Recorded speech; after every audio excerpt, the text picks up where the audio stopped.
Hello friends, welcome to Yas recipes. இன்றைக்கி நம்ம சேனலில் இட்லி தோசைக்கெல்லாம் தொட்டு சாப்பிட்ற மாதிரி சூப்பரான இட்லி பொடி தான் எப்படி செய்யறதுன்னு பார்க்க போகிறோம். வீட்டில் இந்த 4 பொருள் மட்டும் இருந்துச்சுன்னா அடுப்பு கூட தேவையில்ல, டக்குன்னு 2 நிமிஷத்தில் இந்த இட்லி பொடி செஞ்சிடலாம். டேஸ்ட் அட்டகாசமாக இருக்கும். வாங்க எப்படி செய்யறதுன்னு பார்க்கலாம். மிக்ஸி ஜாரில் இந்த கப்பில் 1 கப் அளவுக்கு நான் பொட்டுக்கடலை எடுத்திருக்கேன், அதை சேர்த்துக்கலாம். இது கூடவே ஒரு 10 பல் அளவுக்கு பூண்டு சேர்த்துக்கோங்க. பெரிய பல்லாக இருந்துச்சுன்னா 5 பல் பூண்டே கரெக்டாக இருக்கும். காரத்துக்கு ஏற்ற அளவுக்கு காஞ்ச மிளகாய் சேர்த்துக்கலாம். நான் ஒரு 6 வரமிளகாய் சேர்த்துருக்கேன். நீங்கள் உங்கள் காரத்துக்கு ஏற்ற மாதிரி சேர்த்துக்கோங்க. கொஞ்சமாக உப்பு சேர்த்துக்கலாம். நான் ஒரு 1/2 டேபிள் ஸ்பூன் சேர்த்துருக்கேன்.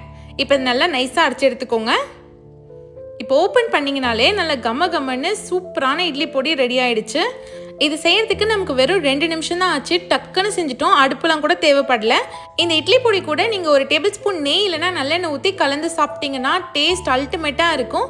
இதை நீங்கள் அப் டு 1 மந்த் வரைக்கும் வெளியே வச்சு ஸ்டோர் பண்ணிக்கலாம். ஃப்ரிட்ஜில் வச்சிங்கன்னா 3 மாதம் வரைக்கும் கூட ஸ்டோர் பண்ணிக்கலாம்.